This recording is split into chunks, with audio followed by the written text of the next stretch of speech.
तो आपने अभी तक मेरे चैनल को सब्सक्राइब नहीं किया तो कृपया लाल बटन दबाकर चैनल को सब्सक्राइब करें और बेल के आइकन को दबा दें ताकि आने वाले हमारे लेटेस्ट वीडियो आपको समय समय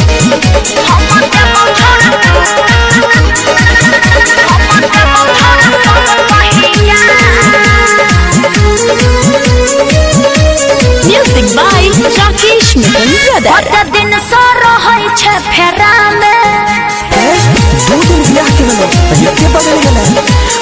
दिन से रहै छै फेरा में अब छोड़ दे तू पीछा हमर बुझू जातो जसैया चपर के रो कर दे तू हटी तोहर कुआरे में चुम्मा चल बेला काम चीज चीखेबे कहिया अपन हिराया तो हम जहिया हम देबो छोड़ा सब कहिया साचो में लेती है हम देबो छोड़ा सब कहिया केना के तू भूल गेलही गे मिलैया बैठला रोज रोज। अरे तो ससुरा में कैसे याद करियो ससुरा में याद किया करियो रे जब भतरे से मिलैया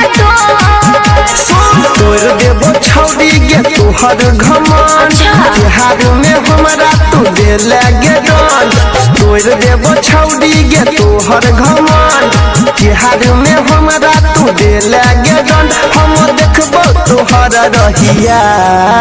अपन हिराया तो हम जहिया हम देबो छोड़ा सब कहिया अपन हिराया तो हम जहिया हम देबो छोड़ा सब कहिया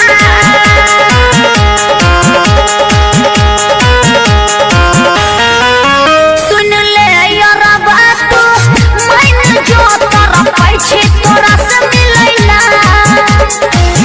अरे किया ना बात बुझही गे हीरा मैया नील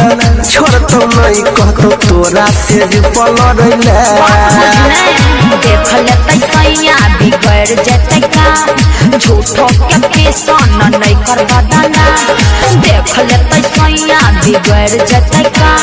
झूठो में पेशन नहीं कर बदना तू राखै गरम देहिया अपन हिराया दो हम जहिया हम देबो छोड़ा सब कहिया अपन हिराया दो हम जहिया कते दिन से रहै छै फेरा में अब छोड़ दे तू पीछा हमर बुझू जातो जसैया चपर के रो कर दे तू हटी तोहर कुआरे में चुम्मा चल बेला काम